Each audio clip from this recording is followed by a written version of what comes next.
안티젠의 기능은 세포 내에 있는 이제 오토 안티젠 또 바이럴 안티젠 이런 것들을 HLA 몰레큘에 이제 실어서 얘를 세포 표면에 표현하고 이거를 T8 CD8 T세포에 이제 제공을 하게 됩니다. 그리고 이 클래스 2 안티젠은 알파 체인하고 베타 체인으로 되어 있는데 클래스 2A 진에서 알파 체인이 만들어지고 2B 진에서 베타 체인이 만들어져서 얘가 역시 이제 세포 안에서 조합이 된 다음에 뭐 세균이나 외부의 엑소지너스 안티젠이 들어오면 이제 엔진 바인딩 사이트 결합을 한 후에 세포 표면에 표현이 돼서 CD4 T셀에 프레젠트하게 됩니다.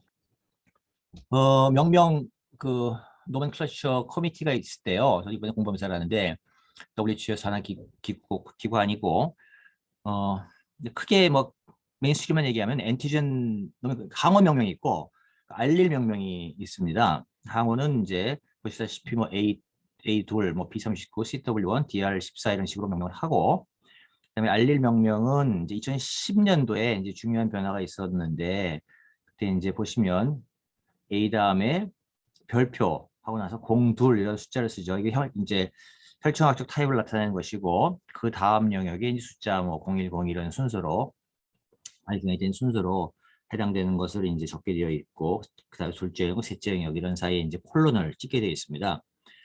그리고 이제 C는 뭐 CW 뭐 01, CW02 뭐 이렇게 부르는 것을 W를 2010년부터 W를 삭제하고 사용하게 되었고 혈청학적 타입만 쓸 때는 이제 W를 쓴답니다.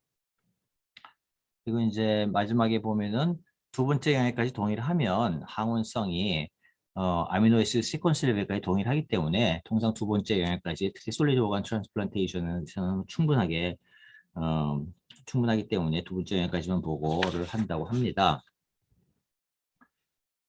그다음에 이제 해상도 얘기인데요. 이제 해상도는 뭐 신 교수님도 작년인가 재작년에 또 이제 한번 공부를 또 많이 해서 발표하셨는데 짧게 얘기할게요. 로우 레졸루션이 있는데 이제 두 자리 단위죠. 뭐 0102 이런 식으로 2D 쓰고 근데 시롤로직 레벨에서 하는 거고 검사 방법은 뭐 SSP, SSO 이런 식으로 뭐 되어 있습니다. 이제 구체적인 방법까지 이제 공부를 못 했는데 찾아보니까 우리 병원에서 하는 거 SSO 방식인가 봐요. 그리고 하이 레졸루션은 이제 네 자리 숫자를 쓰게 되고 이거는 시롤로직 타입이 아니고 이제 알렐릭 레벨까지 표현을 하게 되는 거고 방법은 이제 SBT라는 시퀀스 베이스 타이핑, 그 시퀀셜 타이핑을 당연히 해야 되겠죠. 그다음에 흔히 잘 알고 있는 NGS 방법으로 할 수 있다고 합니다. 그리고 이제 보니까는 문헌에 보니까 작년부터 신장 췌장, 뭐 조혈모 세포 이식할 때 NGS 3종 이상 하면은 보험이 된다고 이렇게 되어 있길래 내 양다희 교수님한테 물어봤더니 커머셜하게 하는 데는 이거 안 해준답니다. 보험으로. 우리가 아마 자기네들이 직접 하는 메이저 organ 아마 장기 이식 센터에서 지네들이 직접 하는 경우에는 아마 50% 보험 아마 해주는 것 같다. 이렇게 얘기를 하시더라고요. 그래서 아무튼 아직까지는 이제 하이 레졸루션으로 우리가 보험으로 할 방법이 있는지 잘 모르겠어요. 신 교수님 조금 나중에 여기 대해서 코멘트 해주시면 감사하겠고요. 뭐 보시면 이거 전에 보셨을 거예요. 그래서 아무튼 이거는 올 이제 엔티즌 전부 다 얘기하는 거고 로우 레졸루션으로 했을 경우에 하이 레졸루션으로 했을 경우에 이런 식으로 이건 two digits, four digits로 표현을 하고 한다는 것이고요. 예, 이런 식이죠. 이제 제네릭 타입이 있고 그다음에 서브 타입이 있고 중간에 콜론을 찍는다. 별표한 것은 이제 DNA 타이핑으로 한 거다 하는 의미가 되겠습니다. 이제 그 다음에 큰 제목이 넘어가서 브로드와 스플릿을 얘기를 하려고 합니다. 이게 이제 바로 다음 슬라이드부터 나오는데요. 그러니까 간단히 얘기하면 옛날에는 잘 몰랐을 때는 이게 하나인 줄 알았는데 알고 봤더니 나중에 서브 타입이 발견돼 가지고 이렇게 나눠져 있고 알릴 레벨로서는 훨씬 더 세분화해서 나눌 수가 있다는 뜻인데 보십시오. 브로드 엔티젠과 스플릿 엔티젠이라고 되어 있죠. 예를 들어서 브로드 항원이 나중에 이제 23, 24, 그러니까 A9가 23과 24로 더 세분돼서 스플릿 항원으로 이제 이런 명칭이 생기게 됐죠. 잘 보시면 이거 잘 보세요 한번. A와 B를 숫자를 보면 A하고 B하고 중복이 없어요. 뭐 A에 예를 들어서 1, 2가 있으면 B에는 1, 2가 없는 거죠. B에는 뭐 5, 7이 있으면은 A는 5, 7이 없죠. 이게 이유가 처음 발견할 때 이제 A와 B라는 유전자가 서로 다른 걸 몰랐던 거예요. 모르고 발견된 순서로 번호를 매기다 보니 이런 현상이 생기게 됐고, 나중에 이거를 이제 다른 유전자인 걸 알게 됐는데 막 이미 부터 쓰고 있었는데 이름을 쫙 바꾸기가 그래서 그랬는지 아무튼 뭐 A, B는 숫자를 나누지 않고 그대로 발견된 순서대로 그렇게 쓰고 있다. 그렇게 알려져 있고, 그 나중에 이제 C하고 Dr하고 뭐 DP, DQ 이런 것들이 발견됐잖아요. 그것들은 이제 처음부터 알게 다른 유전자라는 걸 알게 됐으니까 그건 1, 2, 3, 4, 5, 뭐 1, 2, 3, 4, 5 이제 그런 식으로 번호를 붙여 나간다고 합니다. 이제 괄호에 있는 게 이제 9가 브로드 엔티전이고 23, 24가 스플릿인데, 브로드 엔티전은 그러니까 23과 24 엔티전이 항원적으로 유사성이 있기 때문에 이 항원에 에피톱에 공통적으로 반응하는 것이죠. 그래서 순서상 9를 먼저 찾았고 나중에 23, 24를 찾게 된 이제 그런 현상 때문에 이런 뭐 숫자상의 좀 약간 혼란이랄까 이런 게 벌어진다고 합니다. 이걸 보시면 이제 브로드 항원 이런 것들은 이제 쭉 보시면 A는 9는 2와 23으로 나뉘어져 있고 뭐 10은 뭐 이런 것들과 이제 나눠져 있는 것들, 19는 이런 것들 나눠져 있는 것으로 보호되어 있고 옛날에 우리 뭐 한 20년 전, 30년 전에 보면 이렇게 보고되어 있는 것들이 상당히 있습니다. 이런 거를 발견하면 새로 검사를 해서 매칭을 새로 넣어야 우리 코노스에 대기하는 사람들이 불이익을 받지 않을 것이다. 그렇게 생각할 수가 있겠죠. 그냥 클래스 2 유전자에 관해서 설명을 드리려 합니다. 클래스 2 유전자와 클래스 2 항원, 이게 약간 이제 뭐 이해가 필요한데요. DR 항원인 경우에 잘 보세요. DRAG는 알파 체인을 만들고 DRBG는 베타 체인을 당연히 만들게 됩니다. 이제 클래시컬한 거 우리 전통적으로 DR 1번에서 8번까지는 DRB1진에서 만들어지고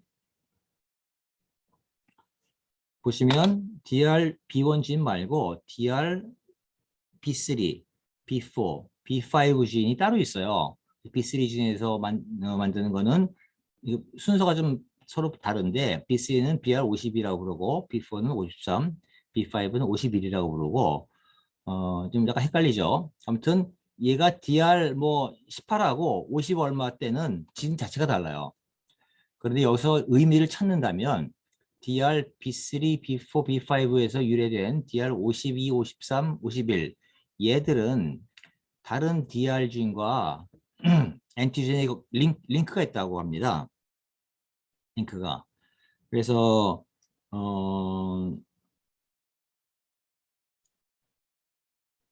어떤 사람은 예를 들어서 DRB4나 B7에 대해서 DSA 아니 그러니까 어떤 사람은 이게 DRB4가 DR4가 있는데 여기에 DSA가 없다고 해도 DRB3에 대한 항체가 있으면 그러니까 서로 엔티제닉 어소시에이션 때문에 그 뭐라 하죠? 그 DSA가 있는 바로 다음 슬라이드에서 나오니까 한번 보도록 하십시다. 볼까요?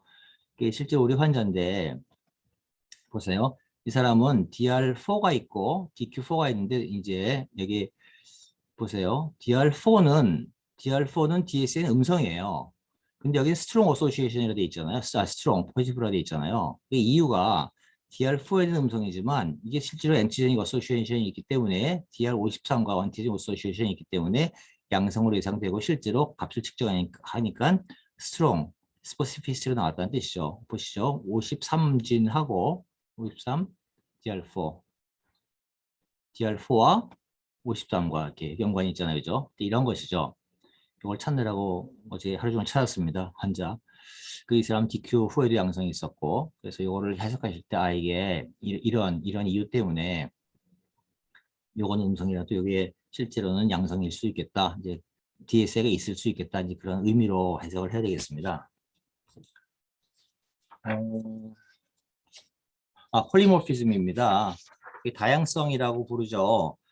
예, 같은 알릴에서 생긴 분자가 두 개 이상의 종류로 존재하는 것을 이제 폴리모피즘이라고 한다 하네요. 그래서 이제 HLA는 사람 유전자 중에 가장 다양한, 가장 심한 다양성을 보이지만 그 엔티젠 레벨에서는 그렇게 숫자가 생각보다 그렇게 많지는 않다고 합니다. A와 B와 DR이 각각 뭐 여기 보시면 28개, 60개, 21개 이 정도 수준이죠. 근데 이제 DNA 수준에서는 뭐 각각 뭐 수천 개씩 이렇게 있고 이게 이제 HLA 데이터베이스 백업을 아니 업데이트가 한 거의 3개월마다씩 이루어진대요. 그러니까 지금 현재로 한 3만 개 가까이 된다고 이렇게 알려져 있습니다. 그런데 이렇게 3만 개 검사를 다 하는 건 물론 아니고 할 수도 없고 우리 이제 DNA 수준에서도 이게 다 표현되는 특히 한 인종에서 다 표현되는 게 아니고 우리나라의 사람인 경우에는 한국인은 한 A가 40개, B가 60개, DR B1이 한 40개 정도로 대리 유전자를 보통 많이 갖고 있다 이 정도를 얘기하고 있습니다. 요거는 이제 해플로타입 뭐 잘 아시는 얘기죠. 이제 쇼담 6번 쇼담에 있는데 이게 ABDR 이게 알릴이 굉장히 가까운 위치에 근접해 있기 때문에 유전할 때 마치 한 개의 유전자처럼 덩어리로 유전이 되는 형식이 되고 이걸 해플로타입이라고 부르죠. 그래서 아버지 해플로타입 AB, 엄마 해플로타입 CD 이렇게 조합이 됐을 때는 AC, AD, BC, BD 형태로 가기 때문에 형제 한 사람의 입장으로 봤을 때 완전히 아이덴티컬한 경우가 25%, 절반만 같을 경우가 50%, 전혀 안 맞을 확률이 25% 이렇게 된다는 얘기가 됩니다. 그래서 이제 우리 전통적으로 이제 솔리드 오간 트랜스플란트 특히 이제 신장에서는 HLA 매칭 정도 하고 예후와 관련이 있다는 얘기가 옛날부터 있었고 그 97년에 나온 유명한 논문인데요. 이게 이제 엔티전 미스매치 정도에 따라서 미스매치 정도가 심하면은 그래프트 서바이벌이 나쁘고 그다음에 이제 AB, DR 미스매치 정도를 따로 봤는데 DR 미스매치가 좀 더 중요한 것 같다 해서 우리 지금 코노스에서 가점을 줄 때 DR 매치가 AB 매치보다 더 중요하게 가점을 주는데 AB 하나 맞으면은 한 개당 0.5 점 가산점을 주고 DR 맞으면 1점 주는 시스템입니다. 맥시멈 4점까지 주는 이런 시스템으로 되어 있죠. 그래서 이 백그라운드, 이론적인 백그라운드가 여기서 출발한 것입니다. 그래서 보면은 이제 항원 매칭 정도가 방금 본 것다시피 DR 하나 맞으면 1점, A나 B 맞으면 0.5점씩 가점을 주고 총 4점까지. 그다음에 나이가 어리면 더 높은 점수를 받죠. 그러니까 12세 미만이면 4점, 19세까지는 3점까지 주고 대기 기간이 뭐 오래 묵으면 이제 점수가 높아지는데 그전 2020년 2월 그전까지는 이런 식으로 0점, 1점, 2점, 4점, 3점, 4점까지 나눠줬는데 요즘 하도 밀린 사람이 많다 보니까는 2020년 2월부터는 매 1년 1점씩 올라간다고 되어 있습니다. 몇 점까지 최소한 주는 건 못 찾아봤어요. 좀 도움이 되겠죠. 그다음에 크로스 매치 양성이 2번 이상이면 2점 주고 이전 이식을 받았으면은 2점 주고 이게 아마 중복이 안 된다고 제가 알고 있습니다. 중복 가산은 안 된다고 돼 있고 그럴 겁니다 아마. 그리고 이제 가족 중에 누가 이식을 도네이션한 사실이 있으면 이만큼 가점을 준다 이렇게 돼 있죠. 그리고 이제 코노스는 매칭은 ABDR까지만 그러니까 ABDR만 매칭을 실제로 하고 있어요. 여기 보시면 ABDR만 매칭을 하고 있잖아요. 근데 입력란에는 ABDR뿐 아니고 DQDP까지 다 입력을 할 수 있도록 열어는 놨습니다. 그런 상태고. 요거는 이제 풀 매치와 제로 미스매치의 개념인데요. 풀 매치는 그야말로 완전히 일치하는 거고, 제로 미스매치는 내 입장으로 봤을 때 도너에서 겹치는 거 없는 거. 그죠? 이건 이제 블랭크라는 거는 옛날에는 시롤로직 타입을 할 때 시롤로직 패널에서 엔티지 하나뿐이 없네. 그래서 이제 블랭크를 썼는데 실제로는 2와 2죠. 같은 말이죠. 그러니까 같은 엔티젠이란 말이죠. 그래서 공격할 만한 엔티젠이 없다는 이제 그런 의미고 이걸 제로 미스매치라고 부르고 여기 도너 레시피언트가 거꾸로 됐다고 쳐봅시다. 그럼 완전히 이제 세 개가 미스매칭하는 거죠. 그런데 이제 여기서 의미는 풀 매치나 지로 미스매치나 아무튼 솔리드 오간 트랜스플란트 보통 신장이나 췌장이란 거는 아주 이식 성적이 좋다고 돼 있어서 전국구로 돌리지 않습니까? 근데 이제 이 제로 미스매치인 경우에 간 이식할 때는 좀 GVHD 올 가능성이 있대요. 그래서 이건 어떤 의미인지는 제가 거기까지 간이 지금 공부는 안 했는데 그럴 가능성이 있다. 요거 두 가지는 동일하게 경고가 좋고 전국구로 돌린다. 기억해 주시고 요거 이제 기록 방식에 대해서 HLA 결과지가 기록 방식을 이제 어떻게 하느냐에 따라서 이제 예시를 해놨습니다. A 기관, B 기관, 코다 이런 식으로 해놨는데 A는 우리 병원 같은 경우죠.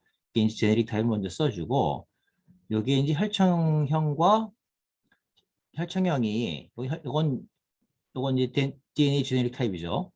요건 혈청형인데 별이 없으니까 요게 표기가 다를 경우에는 요걸 써주는 거죠. 이렇게. 요거는 예외 없이 다 써주는 거예요. 02와 2가 같잖아요. 그죠? 2와 24가 같잖아요. 같은데도 불구하고 다 써주는 형식이고 우리 병원은 이렇게 써주고 그래서 실제로 우리 환자를 봤더니 요런 식이에요. 요건 A와 A2와 24는 이제 제네릭이나 세로로지 타입이랑 똑같으니까는 이렇게 괄호를 열어서 안 써주는 거고 또 다른 경우에 이런 경우에는 이제 써주는 거고 자 보시면 이제 코다인 경우는 코다는 BMT는 이 사람들은 관련이 없죠. 그래서 항상 세로로지 타입만 이제 관심이 사실은 어떻게 보면은 있다 해도 과언이 아닌 거죠. 그래서 헷갈리지 않게 코다에서는 예외적으로 이 DNA 타입을 별을 괄호 안에 넣어줍니다. 그러니까 세로로직 타입을 먼저 써주는 거예요. 이렇게 코다 리포트 방식입니다. 이거는 그래서 코디네이터가 헷갈리지 않게 앞에 것만 따라 쓰면 되도록 그렇게 해놨습니다. 그래서 우리 병원은 이런 일부 형별만 혈청 안에 혈청형을 괄호에 기재해주는 방식입니다. 보시면 제네릭 타입하고 이 혈청형 중에서 꼭 기억할 만한 것들 몇 개 써봤습니다. 그래서 40인 경우에는 60과 61로 나뉘고 15인 경우에는 62, 63, 75, 76으로 나뉘고 이렇게 표시가 되어 있죠. 그죠? DQ3인 경우에는 7, 8, 9 이렇게 되어 있는데 잘 보시면 여기 예외라고 되어 있는 게 이거는 사실 요거는 스플리트를 먼저 써주고 요거는 브로드를 먼저 써준 거예요. 그러니까 같은 테이블을 어떤 시각으로 보냐에 따라서 분리해서 그러니까 표현의 방식을 다르게 한 거죠. 그리고 이제 이 테이블이 보기가 좋아서 저는 이게 좀 좋은데 요거 보시면 예외가 있어요. 예외가 B14인 경우에 또 DR3인 경우에 이건 같은 것으로 본다고 합니다. 이 바이올로지컬한 그 백그라운드까지는 이제 공부를 못했는데 어떻게 리포트해도 같은 것으로 본다고 합니다. 그리고 요건 이제 실제로 우리 병원에 있는 결과지를 내는 양식을 일부를 따왔습니다. 이제 우리 병원 환자 이름이 있고 랩 타입이라는 그 솔루션 소프트웨어를 가지고 돌리는 건데 보시면 B15인 경우에 이제 이렇게 제네릭 타입이 있고 XX1, XX2가 있는데 이건 이제 실제로 알릴에 대한 검사를 한 게 아니고 여기에 대한 반응성을 보는 거래요. 그래서 반응성을 이제 굉장히 많은 데이터가 이제 중력을 하고 여기에 대한 여기에 대한 반응성을 봐서 아 이건 60이고 이건 61이다.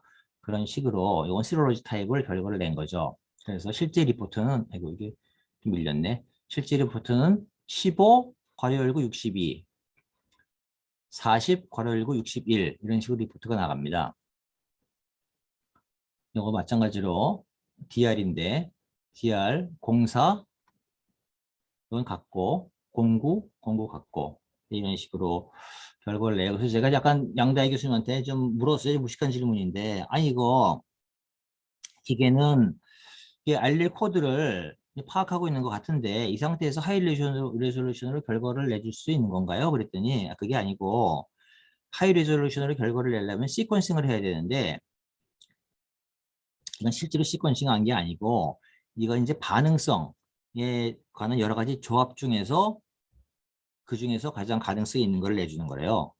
그래서 실제로 시퀀싱 한 게 아니기 때문에 이거 가지고 하이 레졸루션이라고 얘기하는 거는 말이 안 된다. 뭐 그런 얘기를 하시더라고요. 그래서 이거 보시면은 형별 호환표라고 돼 있는데 2019년에 코노스에서 개정을 했는데 기증자의 타입하고 레시피언트의 타입하고 비교해 봐서 이게 호환이 약간 뭐 숫자가 약간 다른 것 같은데 과연 같은 거냐 다른 거냐 이런 호환이 되느냐 하는 그것을 이제 이게는 기준표 한 장짜리 기준표가 있습니다. 뭐 37, 18 이건 결국 같은 것으로 본다 이제 그런 얘기가 되겠고요. 그래서 이제 우리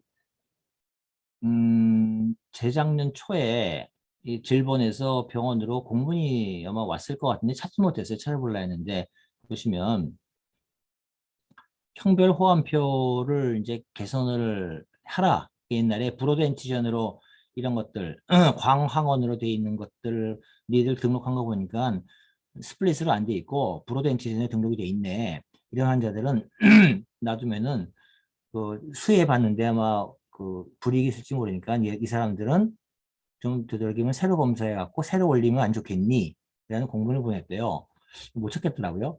그래서 그렇게 해서 교수님들도 보시면 혹시 옛날 거 있으면 혹시 브로드 엔지니어 돼 있으면 새로 GLA 타이핑을 내 가지고 스플릿으로 해서 새로 등록을 하시는 게 좋을 것 같습니다. 요약을 하면 2020년에 미안 못하네. 2010년에 규약이 많이 바뀌었고 로우 레졸루션과 하이 레졸루션 실제로는 우리 일반적으로는 이제 장기 솔리드 오간 트랜스플란트에서는 로우 레졸루션까지만 해도 충분히 가능한데 하이 레졸루션이 의미가 있는 이유는 아까 설명을 하였는데 DSA가 생기고 DSA가 이걸 치료할 관점에서 봤을 때 이게 이제 하이 레졸루션 레벨까지 어, 봐야만 이걸 치료할지 말지 결정을 하고 또 치료에 적용할 수 있는 이제 그런 분기점이 되기 때문에 이게 이제 지금 당장 이식할 때는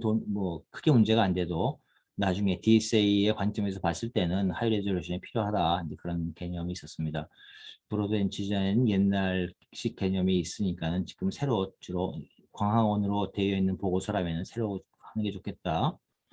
그다음에 DRB1진 이건 1부터 18까지 있고 DRB3, B4, B5진은 각각 이런 안티젠을 이제 생성하는데 요 안티젠의 의미는 링크트 DR 안티젠이 있으니까 이게 이제 그 DSA 같은 거 나타날 때 없다고 해서 그냥 넘어가면 안 된다. 꼭 DSA를 확인해라 그런 얘기고 폴리모피즘 굉장히 다양한 폴리모피즘이 있고 리포트 방식 우리 병원은 어 이제 그 분리해서 써줘야 되는 이제 이름인 경우에는 괄호에 그 혈청형을 써주는 방식을 쓰고 있고 형별 호원표가 있는데 요거는 이제 봐서 도너와 레시피어트의 관계에 있어서 호환이 가능하냐 뭐 이런 거를 얘기하는 표가 있다. 나중에 제가 교수님들한테 카톡으로 보내드리겠습니다.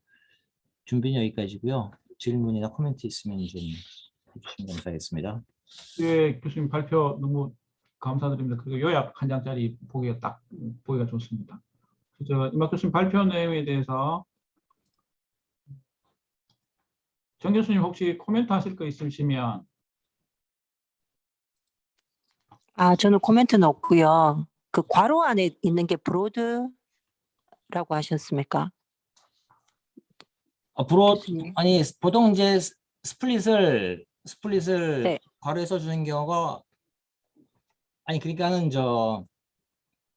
숫자 큰 거를 보시면 돼요. 제가 저기 한 8번 슬라이드부터 봐가지고 9번 슬라이드 잠깐만. 네네네. 네, 지금 A에 보면 지금 괄호에서 9가 브로드 안티젠을 말하는 건가요? 예, 브로드 엔티젠인데 실제로 리포트 될 네. 때는 그냥 23으로 리포트 되죠. 요새. 붉은 글씨 23으로 보시면 됩니다. 이제 새로 나온 거. 23. 네, 이제 괄호 열고 23, 괄호 열고 24 이런 식으로 이제 리포트가 되는 거죠. 네, 알겠습니다. 감사합니다. 김아랑 교수님 혹시 코멘트 하실 거나 있으시면. 아니요, 교수님 따로 없습니다. 네, 감사합니다. 이게 이 수업하고는 별개인데 궁금한 게 있는데 우리가 그 DQ 검사할 때 DQA, DQB 요렇게 검사를 네네네. 하는데 저희가 실제 볼 때 DQB만 그 할 때 뭐지? 이 DSA 검사할 때 이게 검사 결과 올라오는 게 DQB를 보는 것 같더라고요. 이게 제가 맞습니다. 맞는지. 이게 우리 네, 엔티제네시티를 얘기할 때 네, DQP진을 얘기합니다. 네, 그게 정확하게 원리를 잘 이게 요거 개념이 없어가지고. 요 파워포인트 보이죠? 네, 이게 actually 클래스 2 진의 엔티제네시티를 코딩하는 유전자가 네, B진이에요. 베타 아, 체인에 의해서 엔티제네시티가 이제 발현이 되거든요. 네, 그러니까는 이제 DR도 B, 아, DQ도 B가 아, 엔티제네시티를 만들기 때문에 네네, A는 사실은 기록도 안 하잖아요. 네네, 맞습니다. 근데 이제 DSA 리포트 할 때는 네, DQA 이런 것도 이제 엔티제네시티를 거기서 검사를 하나 봐요, 기계가. 네네, 뭐 엔티제네시티가 얼마나 되는지 모르겠는데 결과가 가끔 나오긴 하더라고요. 네, 맞습니다. 맞습니다. 임상적인 의미까지는 잘 모르겠고, 네, 예, 우린 또 기록할 때 그 기록 남겨놓지도 않으니까, 아니, 뭐 검사에 나와 있지만 네, 남겨놓지도 맞습니다. 않으니까, 예, 그래서 네, 우리가 찾아보려면 다 내가 뒤벼야 되는데, 네, 별로 그렇게 의미가 있나, 거기까지는 잘 내가 공부를 안 해봤는데, 아무튼, 네, 예, 그, MTGN이 감사합니다. 이제 B진에 있기 때문에, 예, 예. 네, 감사합니다, 교수님. 그래서 DQA1 이거는 그냥 무시하시면 됩니다. DQB1만 보시면 되죠. 네.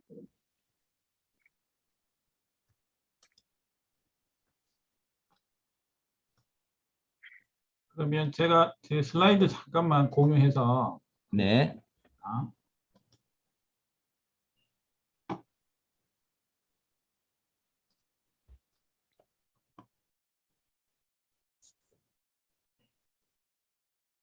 슬라이드 보이시나요? 네, 보입니다.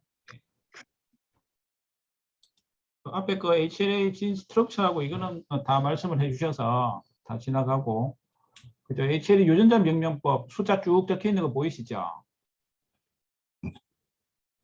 네, 네. 보입니다. 한 번만 더 보시고 가면 이 보면 가슴이 답답합니다. 그죠? 네, 가슴이 답답한데 일단은 ABC 중에 요걸 제일 대표적인 거 하나 딱 보시면 일단은 잠시만요.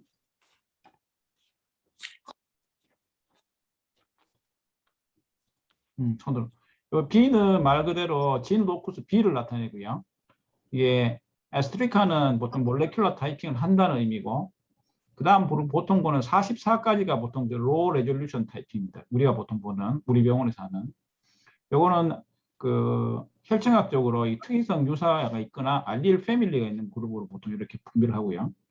그 다음에 그 숫자가 나오는 거 요까지가 이제 하이 레졸루션인데 02 같은 경우는 프로테인에 대한 그 엑손 부위에 이렇게 약간 소규모 아미노산 변이가 동반된 염기 서열이 이렇게 차이가 있다. 숫자로 이렇게 나타내는 겁니다. 프로테인. 그 다음 또 붙습니다. 01 요 붙는 거는 엑손 부위에 염기 서열은 별로 차이는 없는데 이게 동일계 염기가 이렇게 치환되어 있다. DNA가 치환되어 있는 걸 숫자로 이렇게 나타낸 거고요. 마지막에 또 붙은 건 뭐냐면 아미노산 보통 결국은 이게 프로테인 아미노산 관련되는 건데 이게 아미노산은 코딩은 안 되는데 코딩 안 되는 염기 서열의 또 다른 부위입니다. 진짜 더 정밀해서 여기까지 다 되면 이게 풀 시퀀싱이라고 보통 표현하게 되고 아직까지 우리 병원에서는 지금 하이 레졸루션 좀 안 하고 있고 지금 조혈모 세포 이식할 때 하이 레졸루션 타이핑을 하는 걸로 알고 있습니다. 그래서 요렇다는 의미, 요 뒤에 보면 또 S 뭐 오만 거 다 봤거든요. 이게 보면 저도 이게 내용을 잘 보니까 뭐 N 같은 경우는 넌 알릴, S 같은 경우는 시크리티드 몰레큘, 그러니까 표면에 그 발현되지 않은 시크리티 몰레큘, C는 줄여서 사이토플라스믹 프로테인, 그다음에 나머지 Q는 퀘스처너블 액션, 각각의 염기 서열이나 프로테인이 익스프레션 되는 걸 옵션으로 이렇게 나타낸 겁니다. 그래서 일단 여기서 우리가 기억해야 될 거는 요까지가 로 레졸루션이고 프로테인까지 포함되면 하이 레졸루션이다.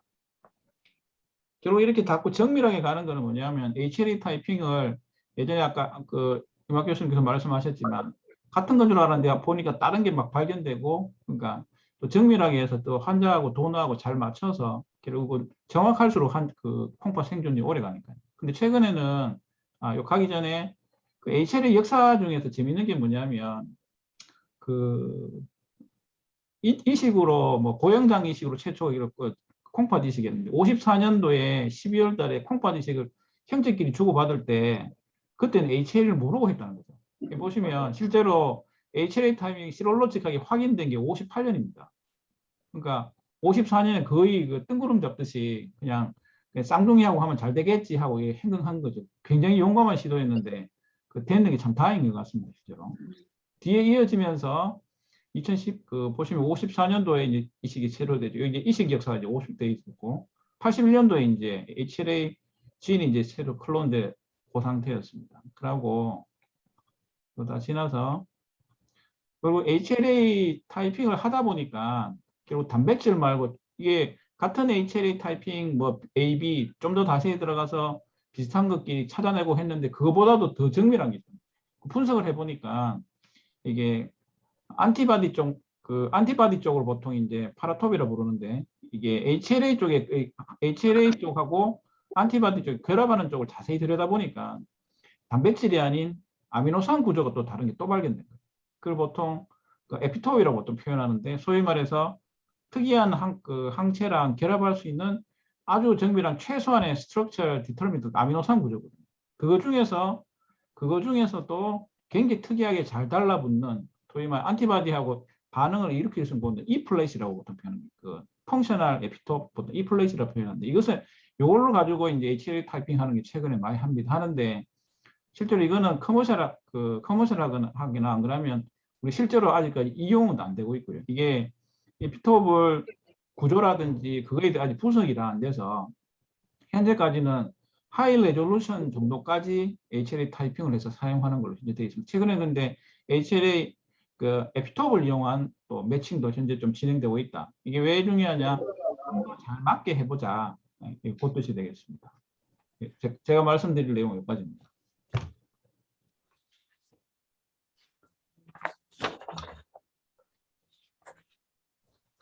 혹시 저 PK 선생님이나 우리 전임 선생님 혹시 질문 있으시면 없습니다. 강의 잘 들었습니다, 교수님. 감사합니다. 정지현 선생님 어떠세요?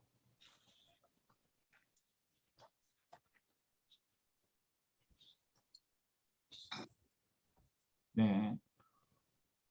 마 교수님 마지막 혹시 저 정리해 주실 말씀이나 잠시만 그 정지현 선생님 이제 마이크가 지금 잠시만요.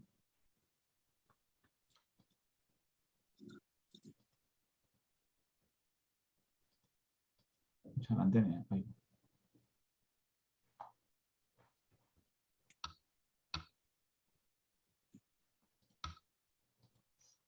제가 처리가 안 되네요. 김학 교수님 마지막 한번 그 강의 정리해 주시면 감사하겠습니다. 예, 어떻게 보면 이게 실무적으로 코디네이터 선생님, 정진 선생님 들어가 계셔서 감사하고요. 코디네이터 선생님이 실무적으로 우리보다 더 가까운 환경에서 이렇게 일을 하셔야 되니까 뭐 도움이 되시기 바라고, 뭐 정선생님 혹시 실무하시면서 불편하시거나 궁금하시거나 한 게 있나요? 안 들리나 지금? 지금 마이크를 제가 이게 해제를 요청하는데도 지금 잘 안 돼서 그쪽에서 마이크를 지금 못 켜고 있는 것 같습니다. 이게 제가 지금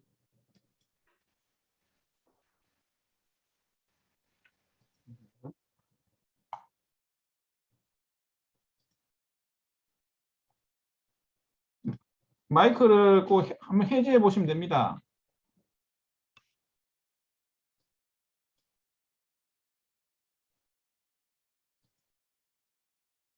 잘 안 되네요.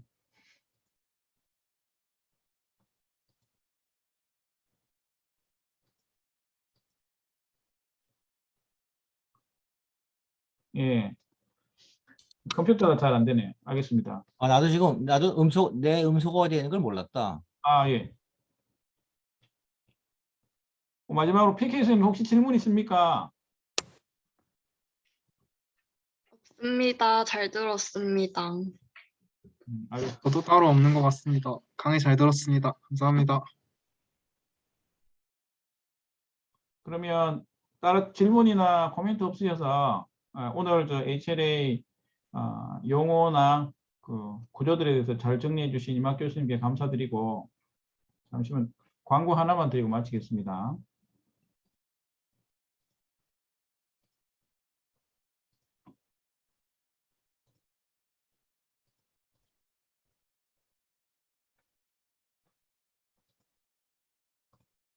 요거는 다음 주 광고 초독이 보이시나요? 네, 교수님 잘 보입니다. 예, 다음 주에는 우리 저 고성현 선생님과 김연아 교수님이 다음 주 준비해 주시겠고 같은 시간에 가져오도록 하겠습니다. 그러면 오늘 초독은 여기에서 마치도록 하겠습니다. 감사합니다. 감사합니다. 감사합니다.